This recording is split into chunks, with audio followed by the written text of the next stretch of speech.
Last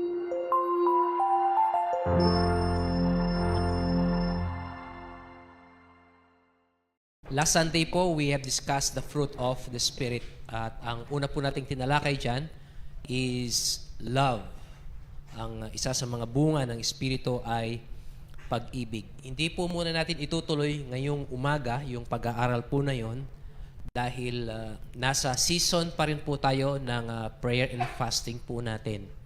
Kaya nais ko pong yun po ang talakayin for the last time.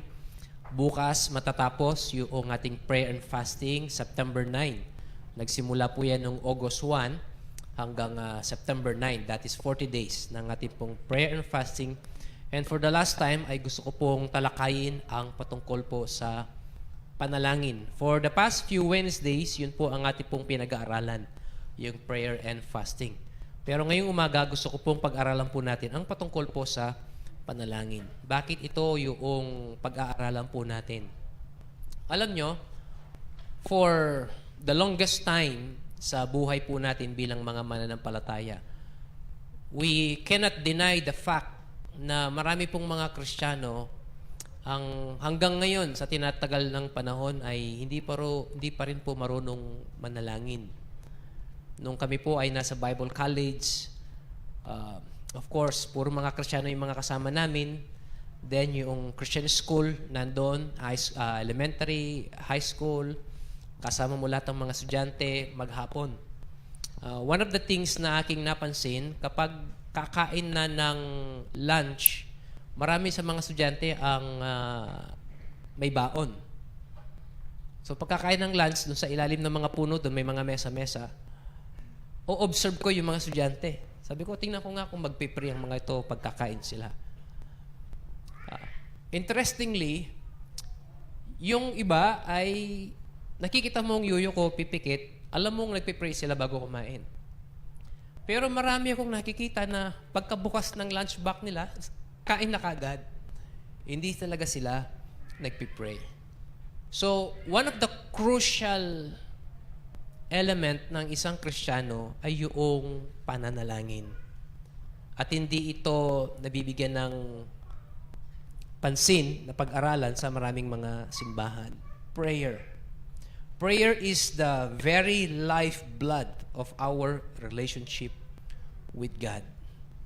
Ito yung pinaka-dugo ng ating relasyon sa Panginoon. Kung gaano ka-importante yung hangin para mabuhay tayo, ganun din po ka-importante yung panalangin para lumago tayo sa ating spiritual na buhay. Kailangan nating huminga. Tama? Walang taong mabubuhay nang hindi humihinga. Kailangan natin yon. Once na tumigil ka sa paghinga, life also stops.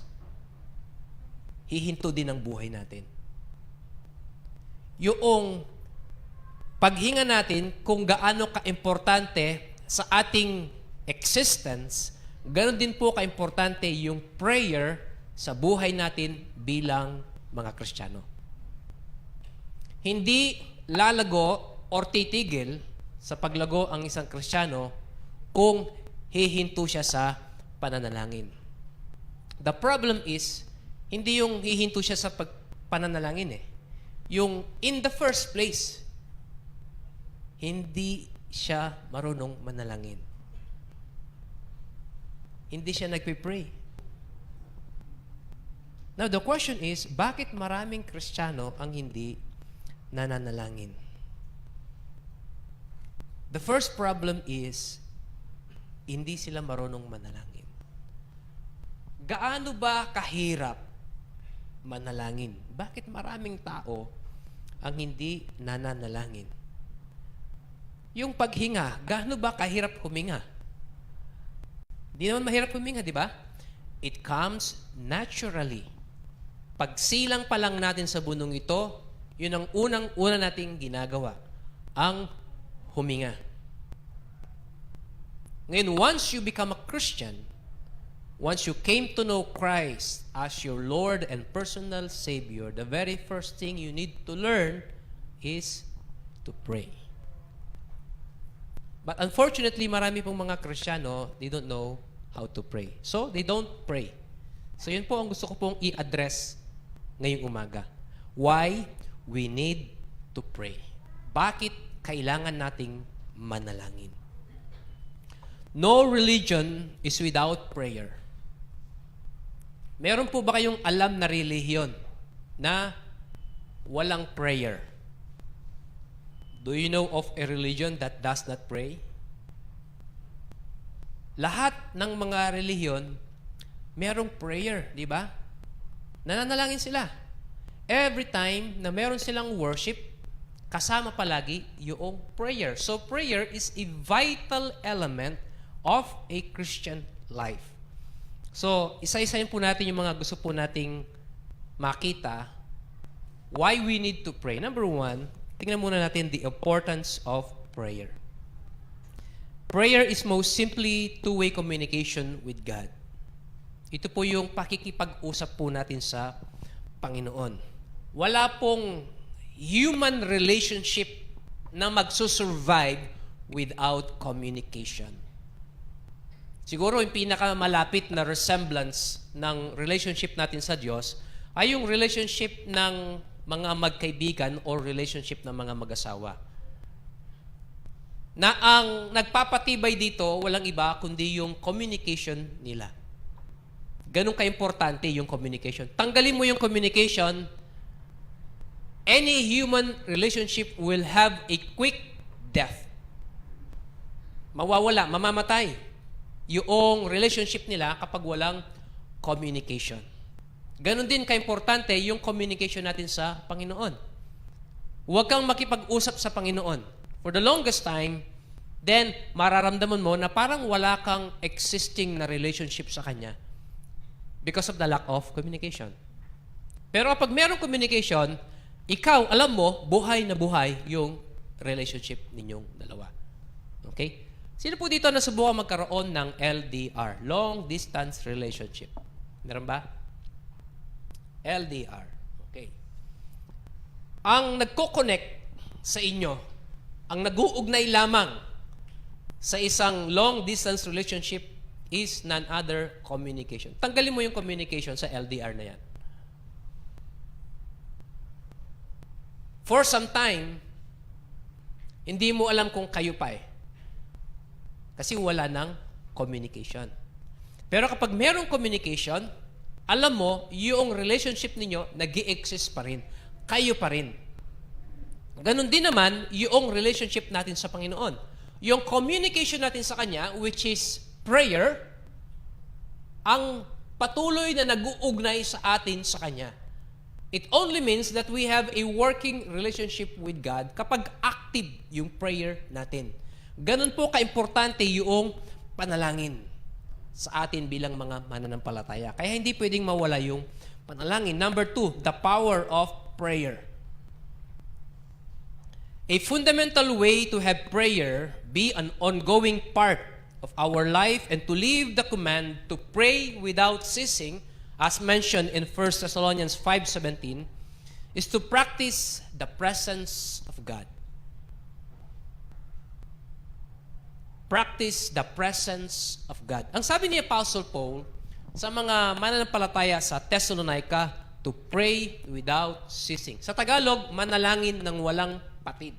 Ano ba ang ibig sabihin ng manalangin ng walang patid? Ibig sabihin ba, hindi na ako hihinga, hindi na ako kakain, hindi na ako magpapahinga, hindi na ako hihinto. Day in, day out, maghapon, magdamag, wala akong ibang gagawin kundi manalangin. Kasi sabi ng Bible, manalangin ng walang patid. Hindi po yun ang ibig sabihin ng Bible. Ang ibig niya sabihin is to be in the mode of prayer, na bawat saglit, nakakapanalangin tayo. Pastor, parang napakahirap naman ata yun. Dapat alam natin yung mga technicalities ng prayer, dapat theologically correct yung ating prayer bago tayo makapag-engage sa panalangin. Let me remind you na there are two questions that we need to ask if prayer is that very vital sa buhay natin bilang mga mananampalataya. Number 1, what is prayer? And how do we pray? How should we pray? Kailangan alam muna natin ito eh. Bago ka mag-engage sa isang bagay, alam mo muna kung ano to.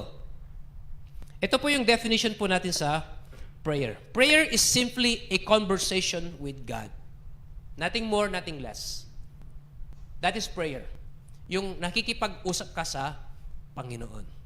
Ngayon, marami pong klase ng panalangin. Nandyan yung nobena, nandyan yung magpapasalamat ka bago kakakain, nandyan yung may mga panata, yung iba na tinatawag, nandyan yung confession, bago ka pipila doon sa communion ng pare, kailangan nag-confess ka muna ng iyong mga kasalanan.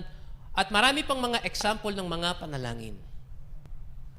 Pero ang pagkakatulad ng lahat ng mga ito, prayer is simply a conversation with God. Pakikipag-usap sa Panginoon.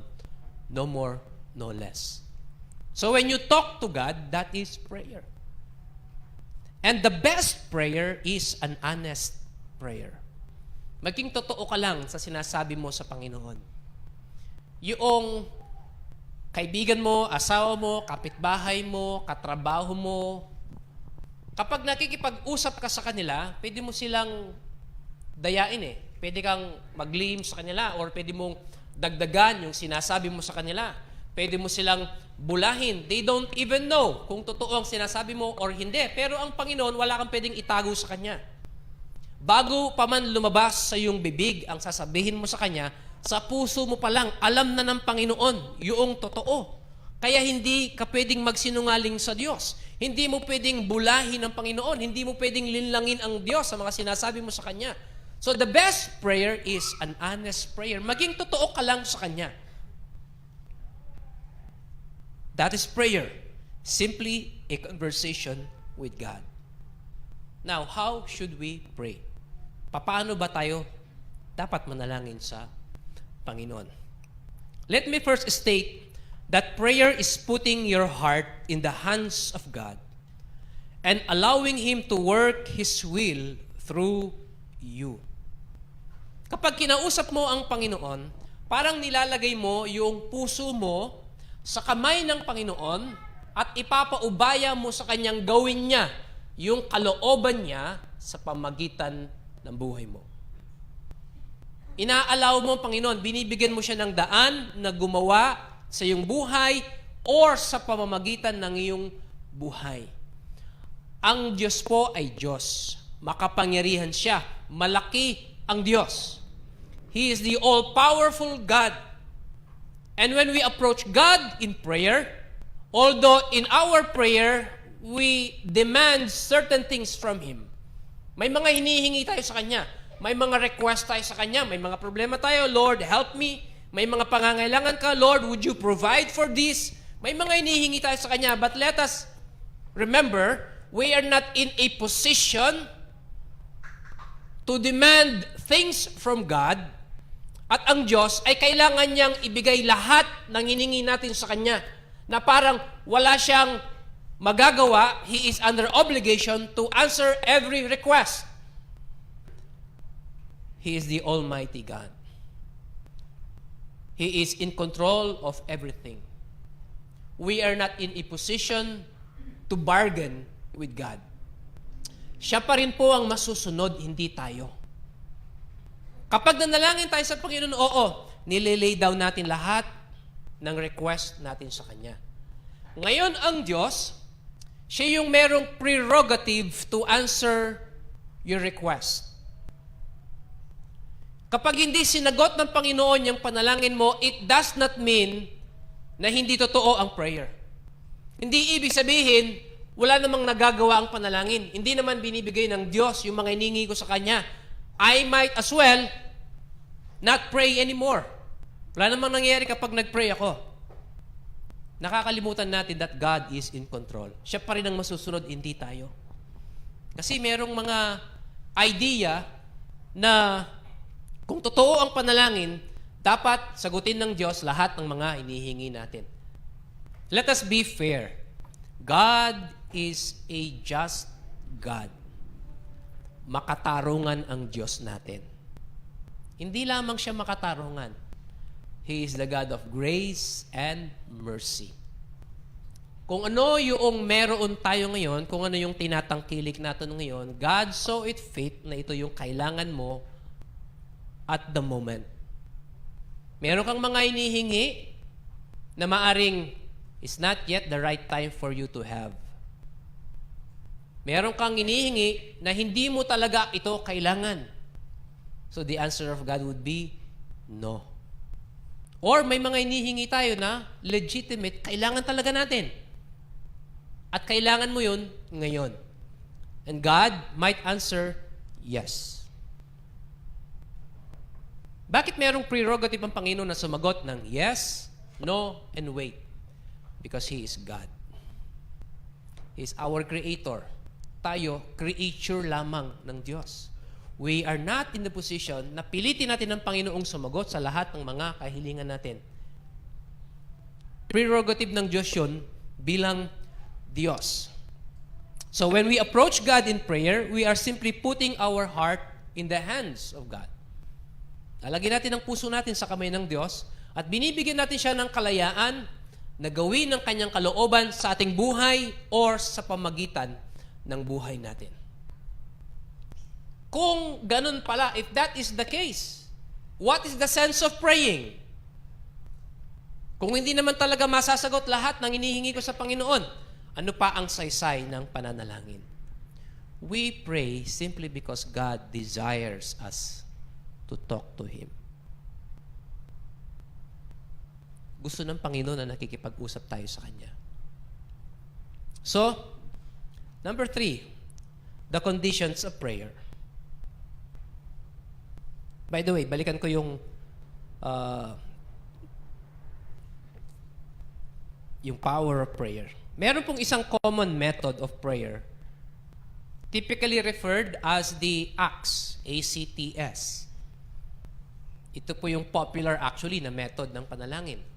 Ano yung nakapaloob doon sa ACTS na yun? Yung A stands for adoration, C stands for confession, T stands for thanksgiving, and S stands for supplication. Na kapag nanalangin tayo, yun ang method na sinusundan natin. A, adoration. I-adore mo muna ang Panginoon. Pupurihin mo muna ang Panginoon. So, pag nag-pray ka, parang ganito. Panginoong Diyos na makapangyarihan sa lahat.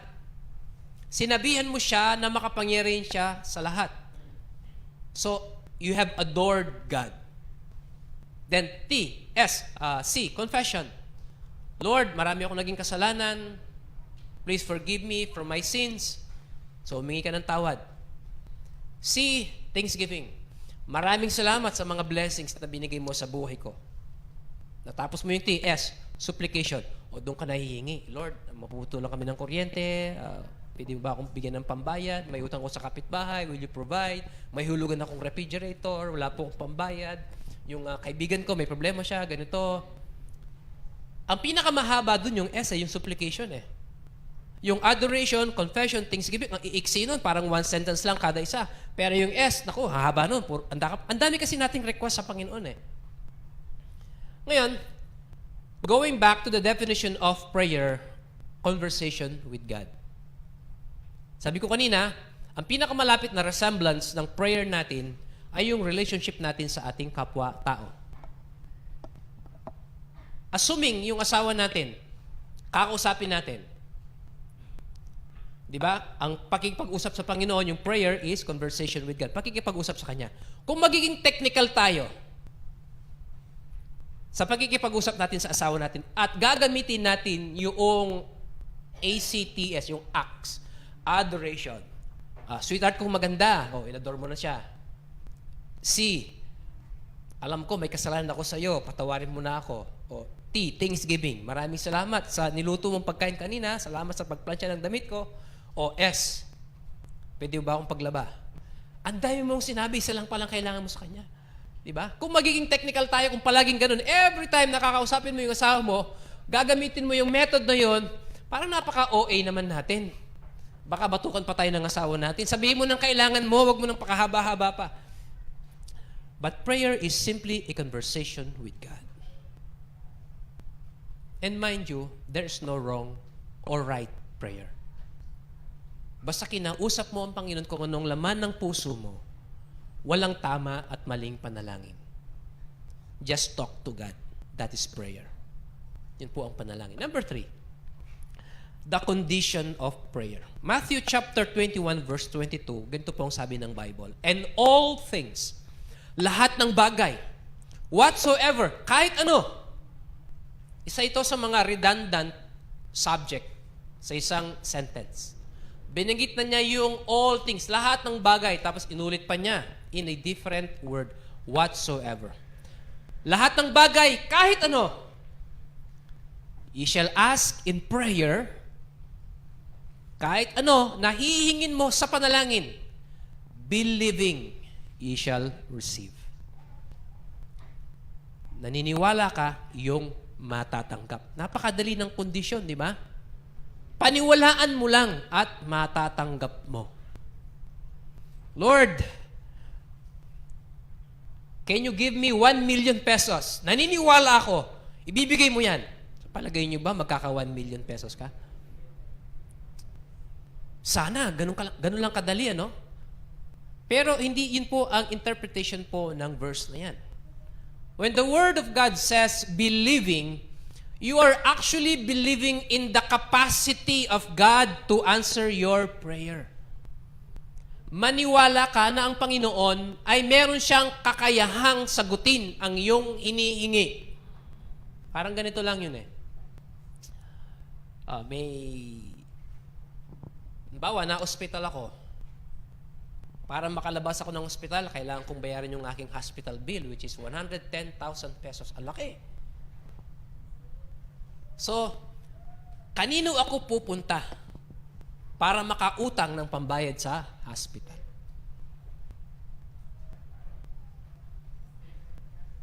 Sabi nila kay Sister Lani, nagkakalabitan yung mga magkakatabi.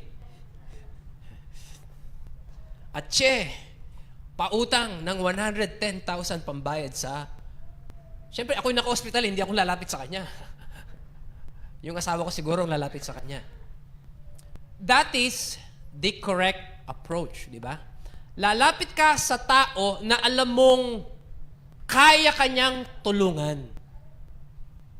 Halimbawa, hindi kay Sister Lani. Lumapit ako kay Sir Josh. Sir Josh, may 110,000 ka? Wala. Sa palagay niyo ba, lalapit ako sa kanya kung wala siyang kakayahan na matulungan ako? Hindi. So when we approach God in prayer, lalapit tayo sa Kanya sapagkat alam natin meron siyang kakayahan tulungan tayo sa pangangailangan natin. Meron siyang sapat na kapangyarihang tugunin yung panalangin mo, kaya tayo lalapit sa Kanya.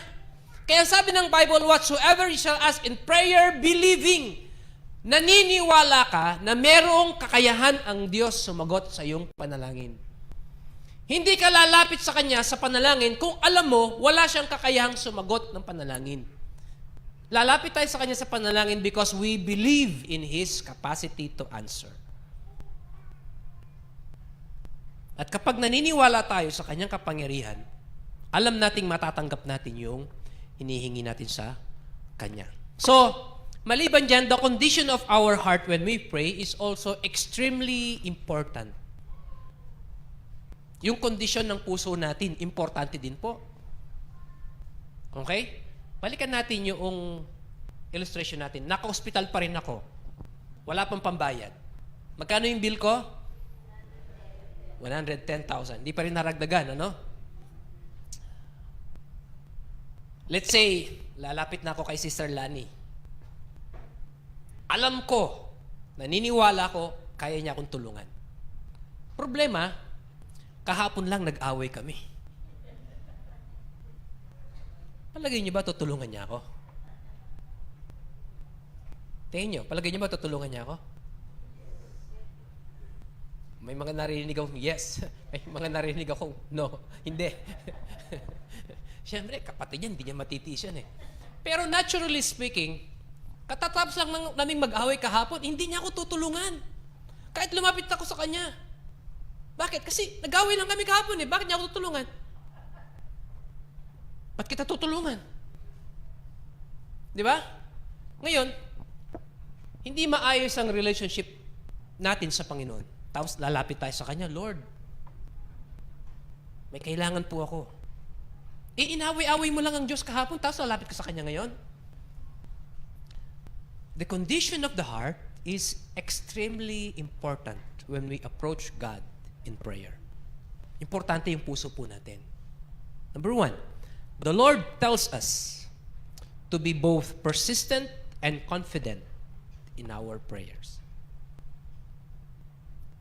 Confident. Kapag kakatapos nyo lang mag-away, syempre, hindi ka na confident na lumapit. Wala na yung confidence na yun eh. Pero kapag alam mo, maayos na maayos ang iyong relasyon, paglalapit ka sa Kanya, anytime tutulungan Kanya, you are confident. Not only for us to be confident, but persistent. Ano po ang ibig sabihin ng persistent? By the word persist. Alam niyo yun, yung paulit-ulit. Persist. Nung bata po kami, mahilig po kaming yung mga patay na sanga sa mga punong kahoy. Yung mga patay na malalaking sanga. May mga butas po yun ng bubuyog eh. At dun sa loob nun, hindi ko alam kung yung tain ng bubuyog na nasa loob, matamis yun eh. Bibiyakin namin yun, kukunin namin yun, tapos kinakain namin. Para mapalabas namin yung bubuyog doon, pupukpukin namin. Pag hindi lumabas, pupukpukin pa rin namin. Kapag hindi pa rin lumabas, pupukpukin pa rin namin. Yun po ang tinatawag na persistent.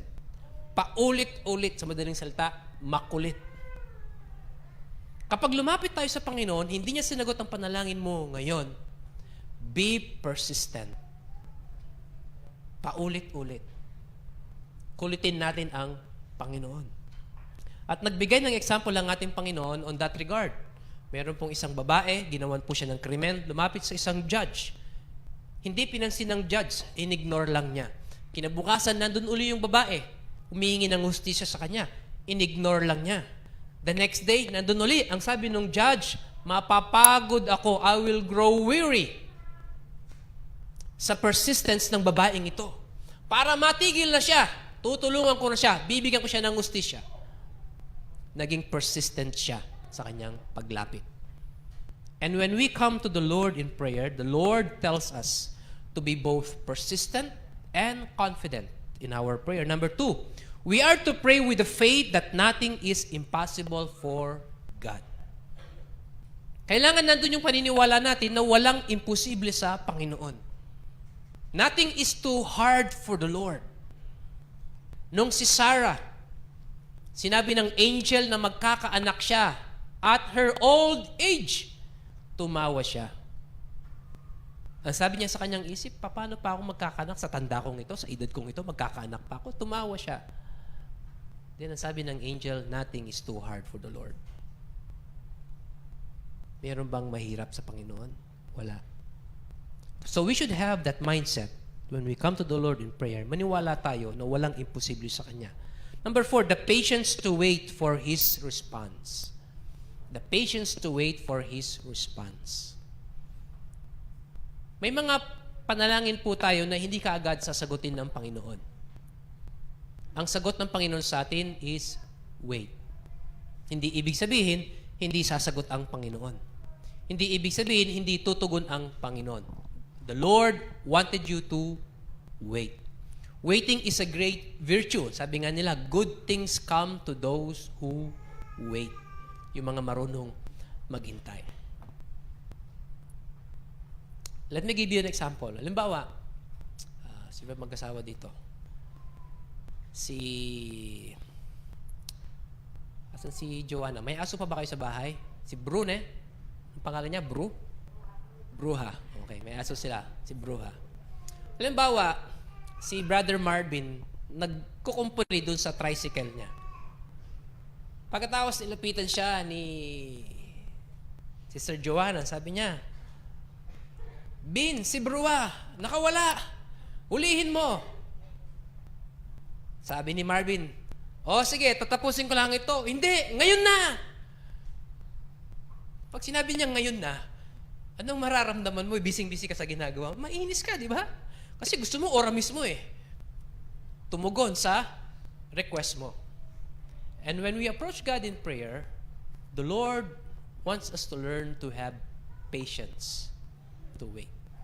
Maghintay tayo sa tugon ng Panginoon. Remember, bago mo pa man binigkas, sa puso mo pa lang, alam na ng Panginoon yung kailangan mo.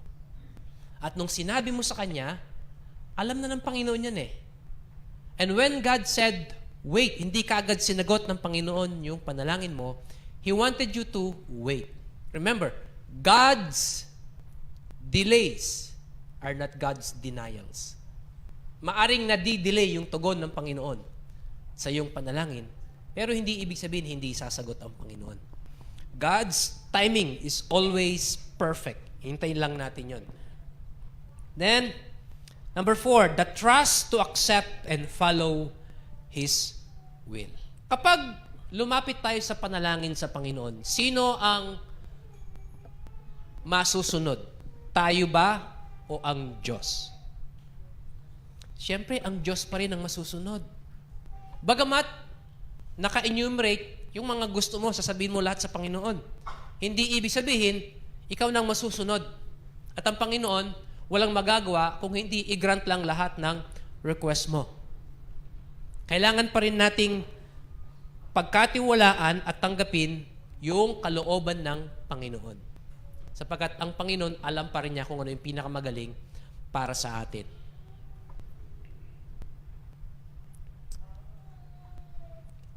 Napapansin niyo ba na kapag nagpipray tayo, tumatahimik lahat?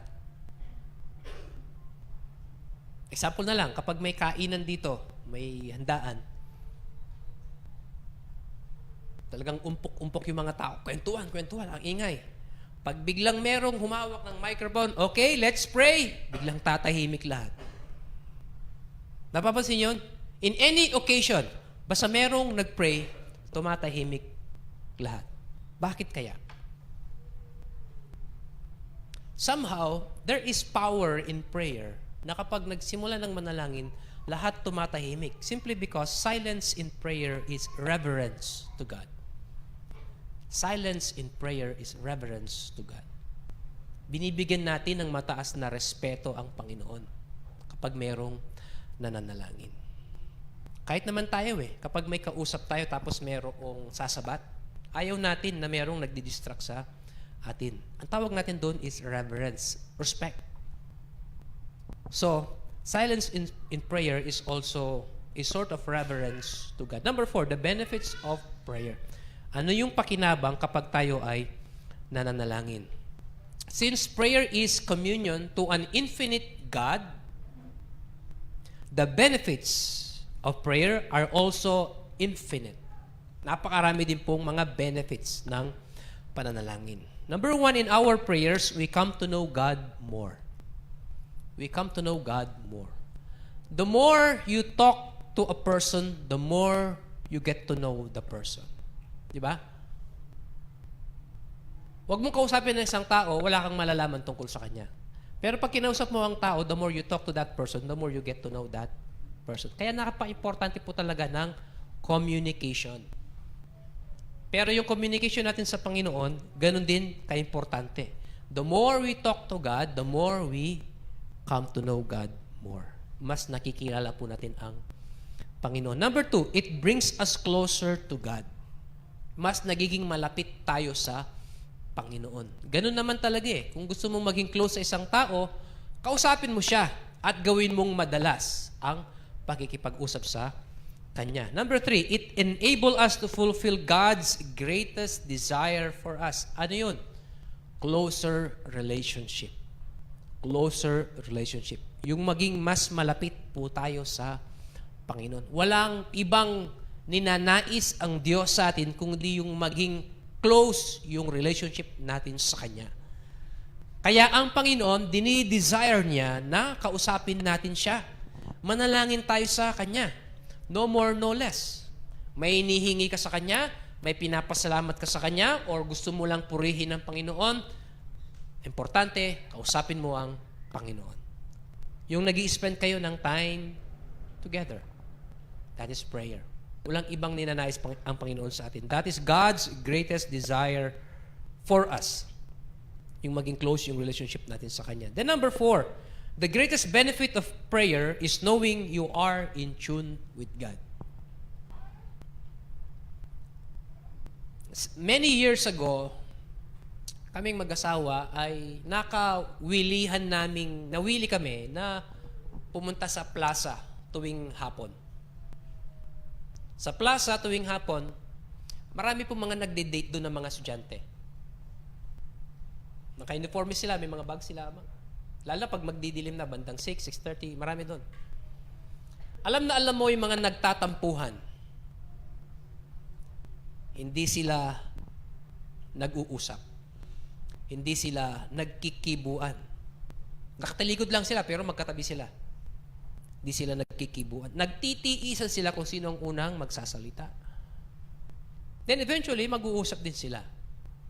Ewan ko, ba't pupunta pa sila doon para lang ipakita sa madlang people yung tampuhan nila? The greatest benefit of prayer is knowing that you are in tune with God. Alam mong maayos ang relationship ninyo. Pero kapag hindi kayo nag-uusap ng Panginoon, hindi mo siya kinakausap, alam mo that in your relationship, something is not right. Pag hindi kayo nag-uusap. Di ba? Yung mga anak natin, kabisado nila yan. Kapag si tatay at si nanay hindi nag-uusap, alam nila, merong mali. Hindi nga lang nila alam kung sinong may mali. Pero alam nila may mali. Di ba? Something is not right kapag hindi nag-uusap. The same with God. Pag hindi mo kinakausap ang Panginoon, something is not right. Something is wrong. Pero kapag kinakausap mo ang Panginoon, alam mo, maayos ang relasyon ninyo.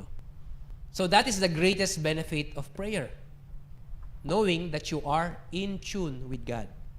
Maayos kayo ng Panginoon. So kahit anong hilingin mo sa Panginoon, you are confident na sasagot ang Panginoon sapagkat alam mong maayos ang relasyon ninyo.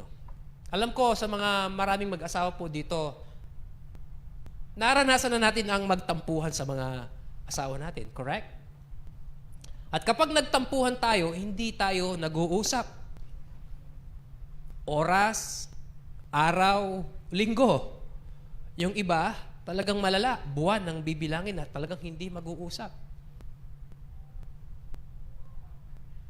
Something is not right in the relationship kapag hindi kayo nag-uusap. Kapag hindi natin kinakausap ang Panginoon, hindi tayo nagpipray sa Kanya, something is not right in our relationship with Him. Katulad ng isang lalaki na namangka, pumunta sa laot, ng isda siya, dinatnan siya ng bagyo sa gitna ng laot. Yung pumapasok na tubig sa bangka niya, mas marami kaysa dun sa nasasalok niyang tubig palabas. Malulunod na siya, lulubog na siya. So, he prayed. Ganito yung kanyang panalangin. Lord, alam ko, 15 years na akong hindi nagpipray. Kung ililigtas mo ko ngayon, ipinapangako ko, hindi kita uli gagambalahin ng mahabang panahon. Sa palagay niyo, tama ba yung prayer na yon? Ang gusto nga ng Panginoon, kausapin natin siya. Hindi abala sa Kanya kapag kinakausap natin siya. Yun ang gusto ng Panginoon. You can talk to Him anywhere, anytime, kahit anong ginagawa natin, God wants us to talk to Him. That is prayer. Ang panalangin ay hindi lamang po ginagawa kapag nasa church ka. Any time of the day, kahit ano yung ginagawa mo, kahit nasaan ka, you can talk to God. Yun po ang gusto ko po na i-encourage ngayong umaga. Hindi po yung private prayer, hindi po yung personal prayer na gugugol ka ng mahabang oras sa pananalangin sa Panginoon. Ang objective ko po ngayong umaga ay turuan tayo to be in the mode of prayer. Any time of the day. Dapat matuto tayo na kinakausap ang Panginoon. Walang technicalities. Hindi kailangan maging theologically correct ang iyong prayer. Importante, kausapin mo ang Panginoon. I don't care kung isang sentence lang yan, kung isang paragraph yan, o kung saglit lamang yan, or bumulong ka lang. Importante, nananalangin tayo, kinakausap natin ang Panginoon. Next, the battle of prayer. Bakit may mga taong hindi nananalangin? Bakit may mga taong hindi marunong manalangin? Number one, ordeals or obstacle is no time. Walang oras. Walang oras manalangin. Diba? Ngayon, tanong ko, sinong tao ang walang oras? Hindi yung wala kang relo, Walang oras. Ang mga taong walang oras ay yung mga taong patay na. Sila, wala na silang oras. Ubus na ang oras nila. As long na nabubuhay ka, meron kang oras. Because time can be equated to life. Life is time, time is life. Pag meron kang matinding sakit, tatanungin ka ng doktor, 6 na buwan na lang ang ibubuhay niya. So yung remaining time niya is 6 months. Because time is life, life is time. Sino ngayon sa atin ang walang oras? Lahat tayo meron. The fact na nabubuhay tayo, meron tayong time. Therefore, hindi excuse yung no time para hindi ka mag-pray. We all have time. Number 2, too tired. Masyado na akong pagod para manalangin. That is an excuse ng maraming mga tao kung bakit hindi sila nananalangin. Masyado na silang pagod. Again, that is just an alibi. Hindi natin dapat gamiting excuse yung pagod tayo na hindi na tayo makakapanalangin. Number 3, having no time and being too tired leads to coldness. Any relationship, mag-asawa o magkaibigan, kapag nawalan ka ng time, pag masyado ka ng pagod, it will lead to coldness. At anong tawag ng mga young people dito? Cool off. Correct? Pinaganda lang nila Pero ang totoo nun, break na kayo. Hindi na kayo. Wala na kayo. Hindi na tayo. Pinaganda lang nila. Bakit? Nagsimula sa kawalan ng oras. Tapos sumunod na alibay, masyado na akong pagod, marami akong ginagawa. So, anong susunod na mangyayari dun? Manlalamig na kayo sa bawat isa. That is the problem kung bakit maraming Kristiyano ang hindi nananalangin. These are just excuses. Pero hindi natin dapat gamitin ng mga yan para hindi tayo manalangin sa Panginoon. So ano ang gamot natin dyan? Isa lang, be intentional. Manalangin ka talaga. Ilagay mo sa isip mo that you will pray. Mananalangin ka para masimulan mong ma-develop yung habit ng pananalangin sa Panginoon. Kailangan talaga natin ang manalangin. Huwag nating hayaan na bubuhay tayo, meron tayong relasyon sa Panginoon, pero hindi tayo nananalangin sa Kanya. One way or another, kailangan natin siyang kausapin. Ilang beses po tayong kumakain maghapon? Ilan? 5. Almusal, merienda, tanghalian, merienda, hapunan. May midnight snack pa kasi may food panda na. So, 6 na beses yung iba. Ano yung natural na mangyayari kapag kumakain ka? Yung natural, mabubusog ka. Pag nabusog ka, anong susunod na mangyayari?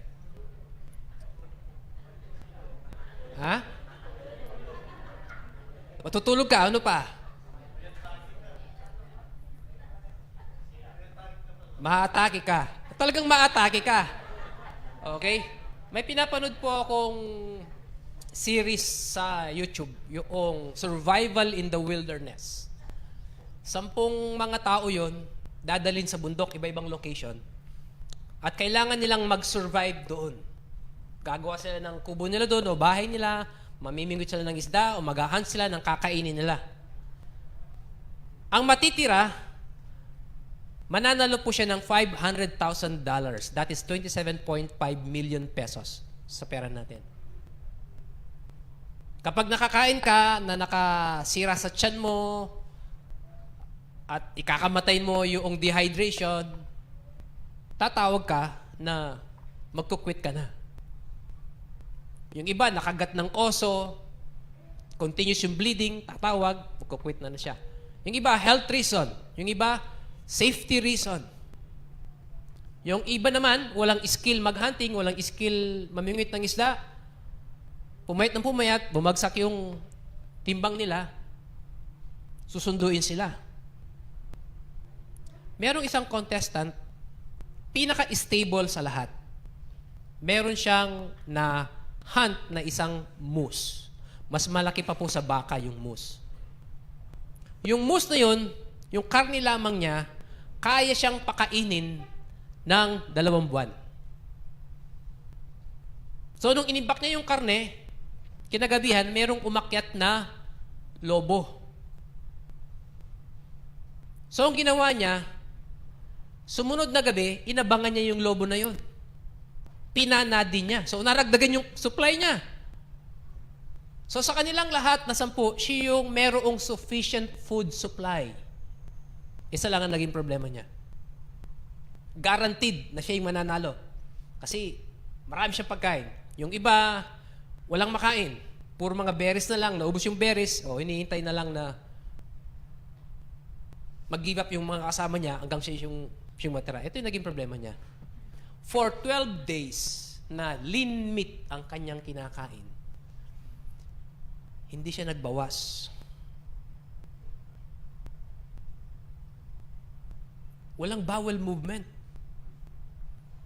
Alam niyo yung pakiramdam nun, yung hindi ka nagbabawas ng almost 2 weeks? Pero ang dahil mong pagkain, hindi ka nagbabawas. Na-impatyo siya. Na-impatyo. At wala siyang choice. Kahit marami siyang pagkain. Alam niya, guaranteed, siya yung mananalo. Pero wala siyang choice, ikakamatay niya yon. Magiging toxic yung pagkain sa loob ng tiyan. Tumawag siya for health reason. Nag-give up siya. Ngayon, kumakain tayo. Natural na mangyayari, magbabawas ka.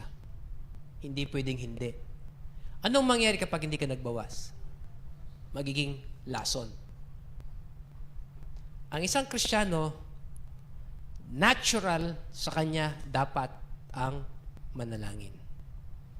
Anong mangyayari sa isang Kristiyano kapag hindi na siya nananalangin? Yung relationship niya sa Panginoon magiging toxic. Hindi magiging healthy sa kanya. Kailangan niyang manalangin talaga. Kailangan nating matutong manalangin. Bagamat may mga obstacle, Pastor, hindi ko alam paano manalangin. Kung paano ka nakikipag-usap sa asawa mo, sa kaibigan mo, nang walang technicalities na iniisip, ganun ka lang manalangin sa Panginoon. Kausapin mo lang siya. Because the best prayer is an honest prayer. Maging totoo ka lang sa Panginoon. At katulad ni Apostle Paul, he is teaching us to pray without ceasing, na sa bawat sandali ng buhay natin dapat kinakausap natin ng Panginoon. Paano ba, Pastor, gawin yun? Halimbawa, after ng church natin, paglabas mo ng pintong yun, Lord, salamat, nakapag-church ako. That is prayer. Sumakay ka ng sakyan mo. Umuwi ka, hindi nasira ang sakyan, Lord, salamat na lang. Lumang-luma na yung sakyan, hindi nasira, nakauwi kami. That is prayer. Kakain kayo ng tanghalian, nakita mo may pagkain kayo. Lord, salamat, may makakain kami ngayon. That is prayer. Kinain ng anak mo lahat ng ulam, hindi ka tinirhan, nagalit ka, pinalo mo siya. Lord, sorry po, napalo ko yung anak ko. Again, that is prayer.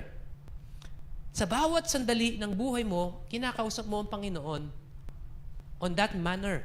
Ibig sabihin, you are in the mode of prayer. Na-develop mo na yung habit na lagi mong kinakausap ang Panginoon.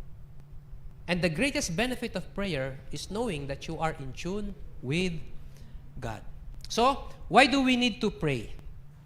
Because God desires you to talk to Him. Gusto ng Panginoon, kinakausap mo siya. God is all-knowing. Alam na niya yung laman ng puso natin. Bago mo pa sabihin, yung prayer mo sa Kanya. Pero bakit kailangan pa rin tayong manalangin? Simply because God desires you to talk to Him. Gusto lang ng Panginoon na kinakausap natin siya. Again, I wanted to challenge you to be in the mode of prayer.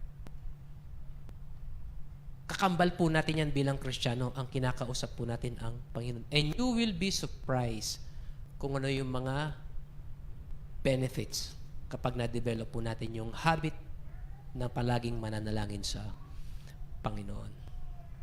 Yung mga hypocrites sa book of Matthew, they pray standing para makita ng mga tao na nananalangin sila. These are prayerful people. At kapag nag-pray sila, mahahaba yung prayer nila. Para ipakita na napaka-spiritual nila. Pero ang sabi ng Panginoon, hypocrites. They have their reward. Hindi kailangan na ipangalandakan natin yung pananalangin natin. Kapag nung si Richard maliit pa, kasama namin siya dyan, magpipray siya sa pagkain, hindi namin maririnig yung prayer niya. Ang sabi ko sa kanya, hindi namin narinig ang prayer mo, lakasan mo. Hindi naman ikaw ang kausap ko. Tama siya, di ba? Ang kausap niya, ang Diyos. Napahiya pa ako nun eh. But He is correct. Ang kausap natin ang Panginoon. Hindi na kailangan ipaalam sa lahat yung prayer natin. Sapagkat ang kinakausap natin ang Panginoon. That is the very essence of prayer. Yung kinakausap mo ang Panginoon. Amen?